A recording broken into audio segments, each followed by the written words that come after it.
चाहे आप लोग बोर्ड एग्जाम की तैयारी करो, चाहे आप लोग कंपैरेटिव एग्जाम की तैयारी कर रहे हो, मेरे भाई अगर कहीं भी किसी भी तरीके से आप लोग ट्रांसलेशन में फंस रहे हो तो यह वीडियो आपके लिए रामबाण सिद्ध हो सकता है। आप इस वीडियो के उन मास्टरों को शेयर कर देना, उन बच्चों को शेयर कर देना जो बचपन से लेकर आज तक टेंस में फंसे हुए थे, जो टीचर आपको नाउन प्रोनाउन सिखा रहे थे, मेरे भाई उन बच्चों के साथ शेयर कर देना, उन टीचरों के साथ शेयर कर देना।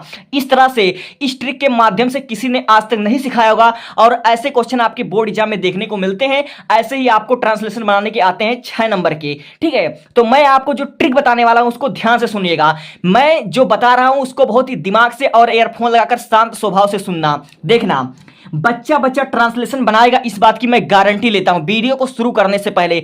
और जिस ट्रिक को मैं बताने वाला हूं उसका नाम है सेंटेंस फ्रेमिंग। ठीक है, अगर इस चीज को आप समझ गए तो दुनिया का बड़े से बड़े ट्रांसलेशन को आप यूं चुटकी में बना लेंगे। ठीक है, तो देखो मेरे भाई, पहला जो हमारा है वह दिया है, भारत गरीब छात्रों के लिए अध्ययन की एक अच्छी जगह है। अगर यही आप लोग अपने टीचर से पूछोगे तो वह कहेगा कि पहले देखो कौन सा टेंस है, कुछ नहीं देखना मेरे भाई। सिंपली आप इसमें सबसे पहले पहचानो कि सब्जेक्ट क्या है। तो आप लोग जानते हो जिसके बारे में कुछ कहा जाए वही सब्जेक्ट होता है। यहां डायलॉग बहुत पुराना हो गया, फिर भी इसमें भारत सब्जेक्ट है, तो सब्जेक्ट को आप लोग ऐसे भी गोला पार दो। ठीक है, सब्जेक्ट को भी गोला पार दो। अब वहीं से तुरंत पीछे देखो, मेरा पीछे से आप लोग स्टार्ट करो और ढूंढो कि कहां पर पहले प्रीपोजिशन आता है। ठीक है, पीछे से आप देखो कहां पर प्रीपोजिशन आता है। जैसे देखिए पीछे हमारा लिखा है जगह है, यह प्रीपोजिशन नहीं है। अच्छी, यह प्रीपोजिशन नहीं है, लेकिन की हमारा प्रीपोजिशन है। क्यों प्रीपोजिशन है? क्योंकि यह अध्ययन और अच्छी जगह के बीच में संबंध बता रहा है, यह दोनों को जोड़ रहा है, इसलिए यह प्रीपोजिशन है।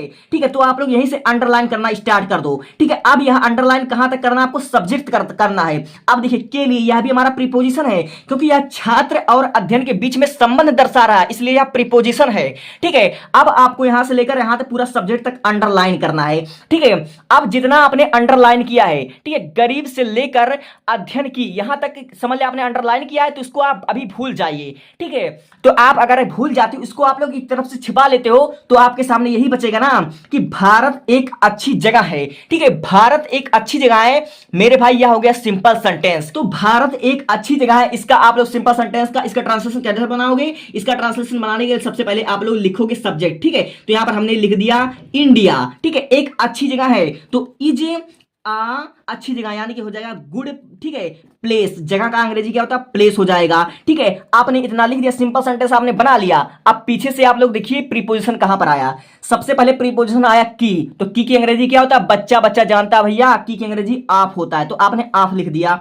अब देखिए स्टडी, स्टडी यहां पर हो जाएगा अध्ययन की अंग्रेजी, तो सिंपली आपने यहां पर लिख दिया स्टडी। ठीक है, लेकिन यहां पर कई तरह की पढ़ाई होती है, इसलिए यहां पर स्टडीज रहेगा, तो आपने सिंपली क्या लिख दिया? स्टडीज लिख दिया। अब देखिए के लिए हमारा प्रीपोजिशन है, के लिए की अंग्रेजी क्या होगी? बच्चा बच्चा जानता है भैया, फॉर होगी इसकी अंग्रेजी। अब देखिए किसके लिए? गरीब छात्रों के लिए, तो गरीब छात्रों की अंग्रेजी क्या होगी? The poor student. ठीक है, द पुअर, ठीक है, स्टूडेंट, STUDENT, स्टूडेंट। ठीक है, तो आपने सिंपली तरीके से इस मेथड से आपने बना लिया। तो हमारा मेथड क्या है? आपको सिंपली बस वाक्य को आप देखिए, जैसे बोर्ड एग्जाम में आपके आ गया, आप सबसे पहले देखिए सब्जेक्ट क्या है। सब्जेक्ट को आपने पहचान लिया। अब आपने पहचान लिया कि यह भारत हमारा सब्जेक्ट है। ठीक है, अब आप लोग पीछे से देखिए प्रीपोजिशन सबसे पहले कहां आ रहा है। ठीक है, जैसे आपने देखा प्रीपोजिशन यहां पर आ गया, की प्रीपोजिशन है, क्यों? क्योंकि यह संबंध दर्शा रहा है, तो आपको यहां से ऐसे अंडरलाइन करना, नीचे एरो बनाना है। यह एरो कहां तक बनाना सर? यह एरो बनाना है हमको भारत तक, यानी कि सब्जेक्ट तक। आपने इतना बना लिया। अब इस गरीब छात्र से लेकर अध्ययन की, इतना आपको भी बंद कर देना, इतना आप भूल जाइए। ठीक है, तो आपके सामने जितना बचा, भारत एक अच्छी जगह है, यह हो गया सिंपल सेंटेंस। और ऐसे वाक्यों की अंग्रेजी हम लोग कक्षा 2 में बनाया करते थे। ठीक है, तो आप क्या लिखोगे? India is a good place. ठीक है, अब वहां से प्रीपोजिशन जोड़ना स्टार्ट कर दो। ठीक है, तो आपने लिख दिया की अंग्रेजी आप हो गई। ठीक है, अध्ययन की अंग्रेजी स्टडी हो गई। कई प्रकार की शिक्षा यहां पर है भारत में, तो स्टडीज हो गया। ठीक है, अब देखिए के लिए प्रीपोजिशन इसकी अंग्रेजी फॉर हो गया। अब देखिए यहां पर जो हमारा है गरीब छात्र, तो यहां पर हमने लिख दिया द पुअर स्टूडेंट। ठीक है, अब इसी प्रकार देखिए दूसरा। ठीक है, दूसरा आप लोग देखिए कैसे आपको बनाना है। गांधी जी इस दुनिया की धरती पर एक महान अवतार थे।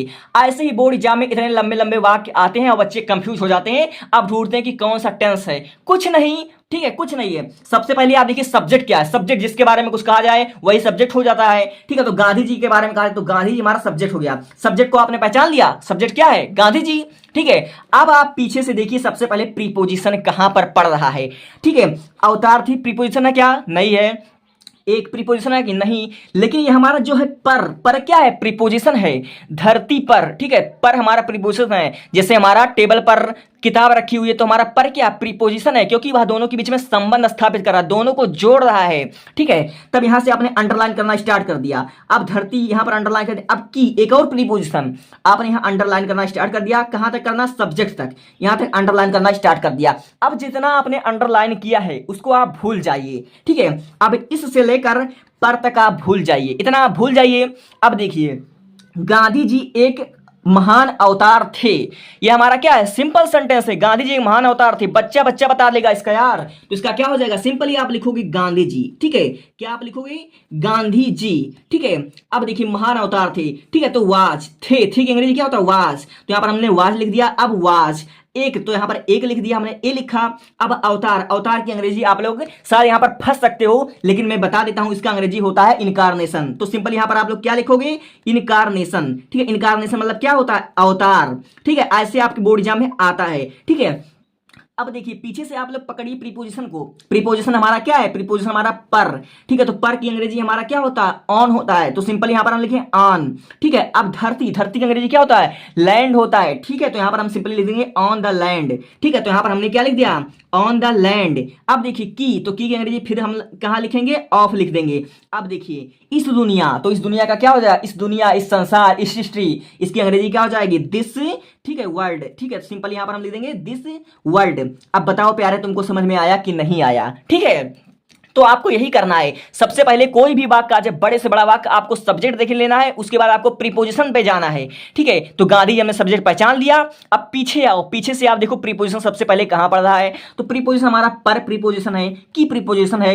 अब यहां से हमने अंडरलाइन करना स्टार्ट कर दिया, और जितना हमने अंडरलाइन किया सब्जेक्ट तक, उसको आपको भूल जाना है। अब फिर उसके बाद जो वाक्य बच रहा है उसको जोड़ना है। गांधी जी एक महान अवतार थे, यह हो जाएगा सिंपल सेंटेंस, और इसका अनुवाद बच्चा बच्चा कर लेगा। ठीक है, अब इसी प्रकार इसी मेथड से हम बढ़ते हैं तीसरे पर। ठीक है, अगर क्वालिटी आपको बुरी लग रही हो तो आप इसको मतलब बढ़ा सकते हैं, 1080 पर कर लीजिए। ठीक है, अब देखिए अगला वाला, किसी भी देश के गांव में किसानों की स्थिति कृषि के क्षेत्र में बहुत अच्छी नहीं है। इसका आप लोग कैसे बनाओगे। अब बहुत से बच्चे डर गए होंगे, मैं कह रहा हूं बहुत आसान चीज है मेरे भाई, बहुत आसान है। तो आपको बनाना कैसे है, ठीक है, तो देखो इसको बनाना कैसे है। ठीक है, इसमें भी सेम वही करना है, सब्जेक्ट ढूंढना है। तो इसमें सब्जेक्ट क्या है, क्या किसी भी सब्जेक्ट है, नहीं। देश सब्जेक्ट है, नहीं। गांव सब्जेक्ट है, नहीं। किसानों की, नहीं। इसमें सब्जेक्ट होगा स्थिति, स्थिति हमारा सब्जेक्ट है। हमने कैसे पहचाना, प्रैक्टिस। ठीक है, प्रैक्टिस करना पड़ता है। ठीक है, अब देखिए कृषि के क्षेत्र में बहुत अच्छी नहीं है। ठीक है, अब देखिए पीछे आपने सब्जेक्ट पहचान लिया। अब आओ आप बैक करो, गाड़ी बैक करो। अब पीछे से आप लोग ढूंढो प्रीपोजिशन क्या है। ठीक है प्रीपोजिशन है क्या, नहीं। अच्छी प्रीपोजिशन है क्या, नहीं। में क्या है, में प्रीपोजिशन है, क्षेत्र में, इन दोनों के बीच में संबंध दर्शा रहा है, यह प्रीपोजिशन है। तो आपने में की अंग्रेजी क्या होती है, इन होता है। तो यहां से आप लोग अंडरलाइन करना स्टार्ट कर दो। ठीक है, के प्रीपोजिशन अंडरलाइन करना स्टार्ट कर दो, अंडरलाइन करना स्टार्ट कर दो। सब्जेक्ट हमने आया, अब सब्जेक्ट के पहले भी यहां पर देखिए प्रीपोजिशन आया, इसको अंडरलाइन करना स्टार्ट कर दो, इसको अंडरलाइन करना स्टार्ट कर दो। में फिर प्रीपोजिशन, जितना भी प्रीपोजिशन आ रहा है इसको अंडरलाइन करना स्टार्ट करो और लेकर आओ कृषि तक, किसी तक। ठीक है, अब देखिए जो आपके सामने जो बच रहा है, स्थिति बहुत अच्छी नहीं है। स्थिति बहुत अच्छी नहीं है, कौन सा सेंटेंस हुआ, सिंपल सेंटेंस, और इसका वाक्य का बच्चा बच्चा बता लेगा। तो सिचुएशन की अंग्रेजी क्या होती है, मतलब स्थिति की अंग्रेजी होती है सिचुएशन या कंडीशन होती है। तो यहां पर हम सिंपली लिख देंगे कंडीशन या सिचुएशन। तो हमने स्थिति की अंग्रेजी लिखा द सिचुएशन। तो सिचुएशन की अंग्रेजी क्या होता है, SITUATION, सिचुएशन। ठीक है, अब देखिए बहुत अच्छी नहीं है, तो इज नॉट। ठीक है, is not very good, VERY, very good है। ठीक है, आपने इतना लिख दिया आंख बंद करके। अब प्रीपोजिशन को जोड़ना स्टार्ट कीजिए। तो प्रीपोजिशन हमारा क्या है, में की अंग्रेजी क्या होता है, इन। तो यहां पर हम सिंपली लिख देंगे इन। अब देखिए क्षेत्र में, तो इन द फील्ड, यहां पर क्या हो जाएगा, इन द फील्ड, आपने फील्ड लिख दिया। ठीक है, अब देखिए के, तो के की अंग्रेजी क्या होती है, ऑफ होती है। सिंपल इसे लिखते चला जाना है। अब कृषि, कृषि अंग्रेजी क्या होती है, एग्रीकल्चर। तो यहां पर हमने लिख दिया एग्रीकल्चर, AGRICULTURE, एग्रीकल्चर। ठीक है, आपने इतना लिख दिया। अब देखिए की, तो की अंग्रेजी क्या होती है, ऑफ होती है। किसानों, किसानों की अंग्रेजी क्या होती है, फार्मर्स, FARMERS, फार्मर्स। ठीक है, अब में की अंग्रेजी क्या होती है, इन होती है। ठीक है, अब देखिए गांव के, तो गांव की अंग्रेजी क्या होती है? In village, VILLAGE, village. ठीक है, अब देश की, ठीक है, तो यहां पर हम लिख देंगे ऑफ, की अंग्रेजी ऑफ। अब किसी भी देश, तो किसी भी देश की अंग्रेजी क्या हो जाएगी? किसी भी देश की अंग्रेजी हमारी होती है एनी कंट्री। ठीक है, ANY, any country, COUNTRY, any country. आपने देखा, हमने इतने बड़े वाक्य को एकदम चुटकी बजाकर सॉल्व कर दिया मेरे भाई, चुटकी बजाकर। देखिए, किसी भी देश के गांव में किसानों की स्थिति कृषि के क्षेत्र में बहुत अच्छी नहीं है, तो हमने कोई टेंस पहचाना क्या कि पहचानो कौन सा टेंस है? हमने ऐसा कुछ कहा क्या? नहीं। हमने सिंपली आपको बस यही कहा ना कि किसी भी देश के गांव में किसानों की स्थिति कृषि के क्षेत्र में अच्छी नहीं है। इसमें दो चीज पहचानना है, एक सब्जेक्ट पहचानना है आपको और एक आपको प्रीपोजिशन पहचानना है। जैसे आप प्रीपोजिशन पकड़ लिए में, अब यहां से आप अंडरलाइन करना स्टार्ट कर दो। जैसे अंडरलाइन करना स्टार्ट करोगे शुरू तक यहां तक कर दो। अब जो अंडरलाइन किए हो उसको छिपा दो। ठीक है, अब जो बच रहा है उसको पहले देखो। स्थिति बहुत अच्छी नहीं है, तो situation is not very good. अब यहां से प्रीपोजिशन बनाना स्टार्ट कर दो, पीछे से बनाना स्टार्ट कर दो। In the field of agriculture of farmers in A village of any countries. और इसको कोई माइकलाल गलत नहीं कर सकता। ठीक है, राइटिंग अच्छी नहीं है, पेन भी नहीं चल रहा है, इस पर आप लोग ध्यान मत देख लीजिएगा, आप सिर्फ समझने पर ध्यान दो कि कैसे क्या हो रहा है। ठीक है, अब बढ़ते हैं अगले तरफ। अब देखो, भारत में लोगों को स्थिति शिक्षा के क्षेत्र में अच्छी नहीं है। ठीक है, अब ये भी सेम इसी की तरीके से है, लेकिन यह बड़ा है या छोटा है, कैसे बनाओगे? सब्जेक्ट इसमें क्या है? भारत में सब्जेक्ट क्या? नहीं। लोगों की सब्जेक्ट है क्या? नहीं। स्थिति क्या है? स्थिति सब्जेक्ट है। तो यहां पर इसकी अंग्रेजी लिख लो, इसकी अंग्रेजी क्या हो जाएगी? The condition. ठीक है, द कंडीशन या द सिचुएशन, जो भी लिखो, दोनों का अर्थ एक ही होता है। तो यहां पर हम सिंपली लिख देंगे द सिचुएशन। ठीक है, अब देखिए स्थिति, अब पीछे से आप पहचानिए कि इसमें कहां प्रीपोजिशन आ रहा है। में क्या है? में प्रीपोजिशन है। ठीक है, के क्या है? प्रीपोजिशन है।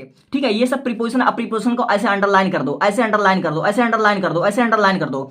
अब जो बच रहा है, स्थिति अच्छी नहीं है, तो सिचुएशन इज नॉट, ठीक है, सिचुएशन इज नॉट गुड। ठीक है, नॉट गुड, सिंपली पहले के जैसा है। ठीक है, अब आप लोग देखिए पीछे से, तो पीछे हमारा क्या है? में, तो इसकी अंग्रेजी क्या हो जाएगी? इन हो जाएगा। ठीक है, अब देखिए फील्ड, इन द फील्ड, क्षेत्र की अंग्रेजी क्या होती है? फील्ड होती है, FIELD, फील्ड हो जाएगा।